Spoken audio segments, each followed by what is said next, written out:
Hello प्यारे बच्चों, कैसे हैं आप सब? बढ़िया हैं? ओके। तो देखिए, आज हम वैद्युत विभव के अंतिम लेक्चर को लेकर के आए हैं, अंतिम वीडियो को लेकर के आए हैं। आज हम लोग वैद्युत विभव का जो चैप्टर है इसे कंप्लीट करेंगे। आज बस 2 ही टॉपिक रह गए हैं, उसे हम आज लोग अच्छे से समझेंगे। ठीक है? तो इसके पहले हम लोगों ने कोई भी वैद्युत द्विध्रुव है उसके कारण अलग अलग बिंदुओं में वैद्युत स्थितिज ऊर्जा के बारे में देखा था हम लोगों ने, है ना। आज हम क्या करेंगे कि हमारे पास कोई वैद्युत द्विध्रुव है। क्या है? एक वैद्युत द्विध्रुव है, उसे किसी इलेक्ट्रिक फील्ड में रखा गया है, रख करके उसे घुमाया जा रहा है। ओके, सपोज, ठीक है, दिस इज इलेक्ट्रिक फील्ड। ठीक है, यह इलेक्ट्रिक फील्ड ई है।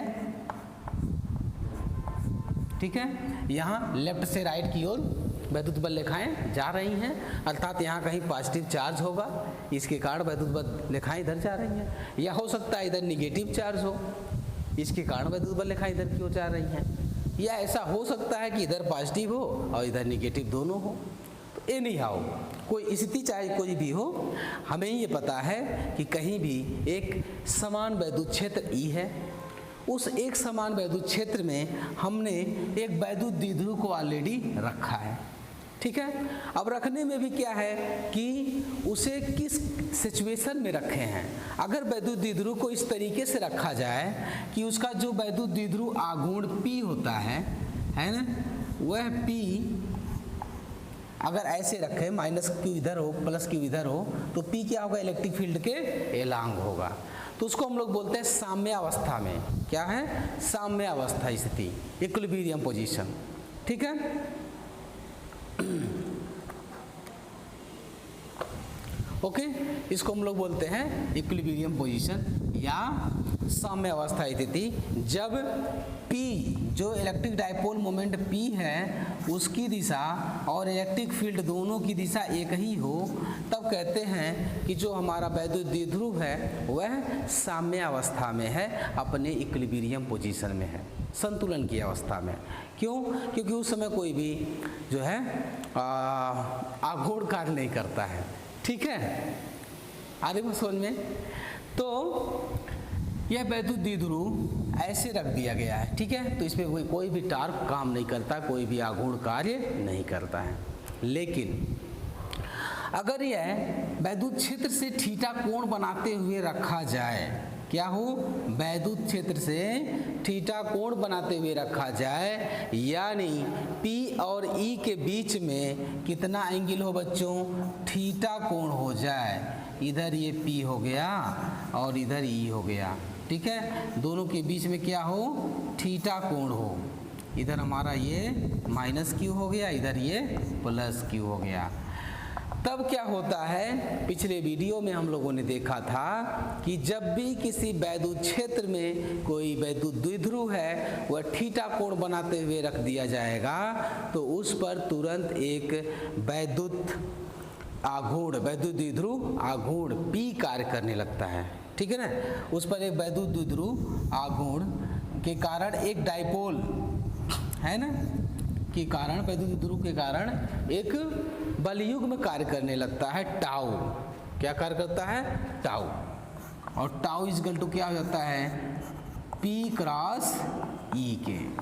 ठीक है, तो जब वैद्युत द्विध्रुव किसी वैद्युत क्षेत्र में थीटा कोण बनाते हुए रखा जाएगा तो उस पर एक टार्क कार्य करने लगता है, एक बलयुग्म का आघूर्ण कार्य करने लगता है, जिसका मान होता है tau is equal to P cross E के।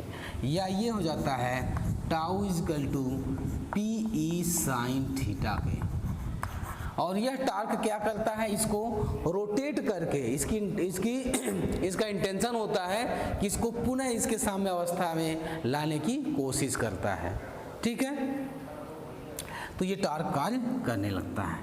अब हमें ये करना है कि अगर वैद्युत द्विध्रुव को वैद्युत क्षेत्र में कुछ डिग्री घुमाते हैं तो कितना कार्य करना होगा।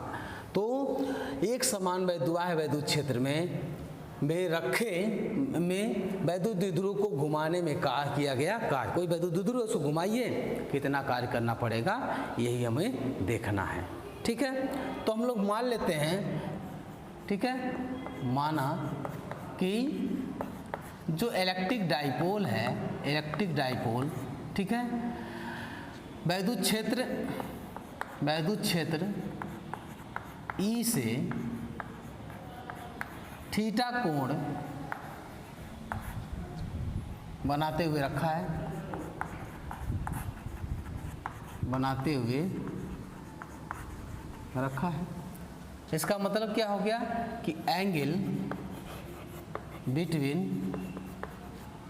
ई एंड पी इक्वल टू क्या है, थीटा है। तो क्या होगा, तो वैद्युत द्विध्रुव पर लगने वाले बल युग्म का आघूर्ण क्या होगा बच्चों, बल युग्म का आघूर्ण टाउ इक्वल टू क्या हो जाता है, पीई साइन थीटा। ठीक है, इस केस में एक टार्क काम कर रहा है जो इसको पुनः उसके साम्य अवस्था में लाने की कोशिश कर रहा है। ठीक है, अब इस स्थिति में यहाँ से अगर हम इसको पुनः थोड़ा सा घुमाएं, अगर हम लोग डी थीटा कोण घुमाएं, बहुत हल्का सा स्मॉल एंगल डी थीटा, कितना, डी थीटा। ठीक है, जैसे जैसे जो वैद्युत द्विध्रुव है इसका एंगल बदलता है, वैसे वैसे टाउ का मान भी बदलता है। लेकिन अगर हम ऐसा मान लें कि टाउ का मान कांस्टेंट है और मानते हुए वेरी स्मॉल एंगल, बहुत छोटा सा एंगल डी थीटा अगर हम रोटेट करें तो कितना कार्य करना पड़ेगा। ठीक है, तो वैद्युत द्विध्रुव को डी थीटा कोण घुमाने में किया गया कार्य, घुमाने में किया गया कार्य कितना होगा बच्चों, बहुत थोड़ा सा कार्य होगा। इसको हम लोग लिखेंगे डी डब्ल्यू इक्वल टू क्या हो जाएगा, जो टार्क है टाउ इंटू डी थीटा के, टाउ इंटू डी थीटा के हो जाएगा। और टाउ का मान क्या है, पीई साइन थीटा और डी थीटा, यही डी डब्ल्यू होगा। तो देखिए जब इसके अपनी किसी भी अवस्था से सिर्फ थीटा कोण डी थीटा घुमा रहे हैं तो डी डब्ल्यू कार्य करना पड़ रहा है। अब हम ये निकाल सकते हैं कि वैद्युत द्विध्रुव को किसी भी स्थिति से, अगर मान लीजिए कि इसकी साम्य अवस्था स्थिति ये है थीटा जीरो, ठीक है, यहाँ पर ये थीटा जीरो मान लेते हैं कि साम्य अवस्था से इसकी जो कोण है थीटा जीरो है। इस थीटा जीरो से थीटा कोण तक मान लीजिए कि यहाँ कहीं तक थीटा कोण तक हम ले आते हैं तो कितना कार्य करना पड़ेगा। ठीक है, इसलिए इलेक्ट्रिक डाइपोल को या वैद्युत द्विध्रुव को कोण थीटा जीरो से थीटा तक घुमाने में किया गया कार्य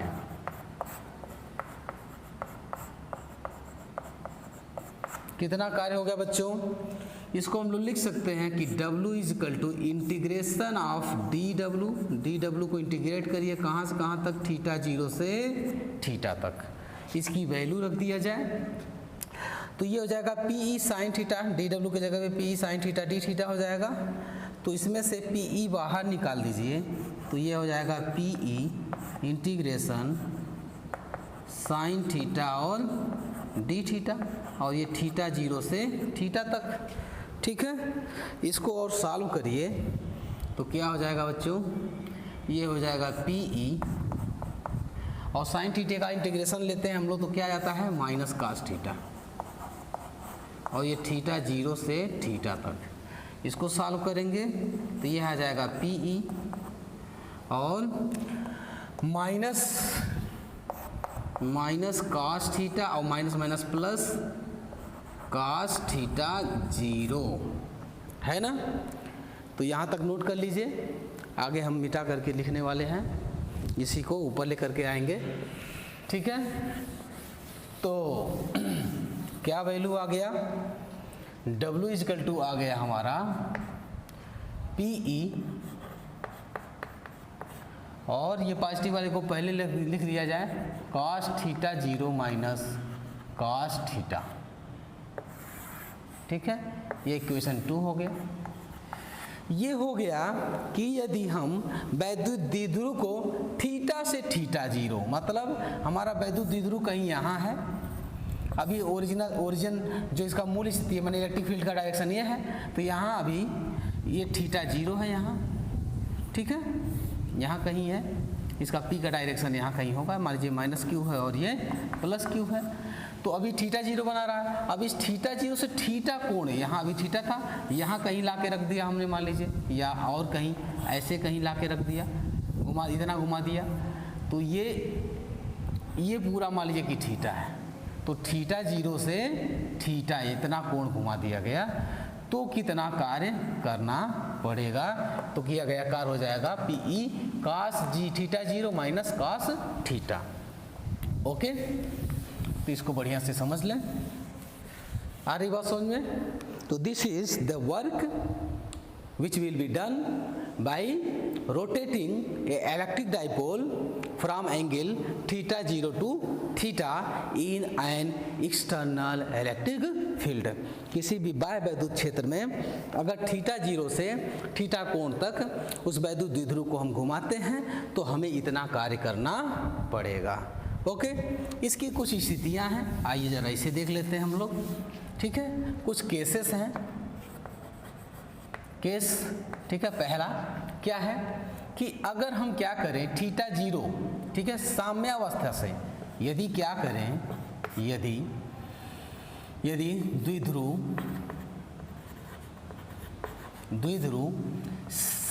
साम्यावस्था में हो,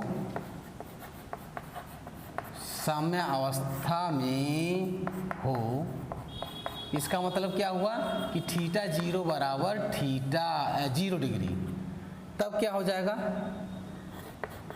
तब किया गया कार्य क्या हो जाएगा, किया गया कार्य W बराबर क्या हो जाएगा PE और cos 0 का मान 1 माइनस cos थीटा, ठीक। तब स्थिति ये आ जाती है, इक्वेशन 3 है।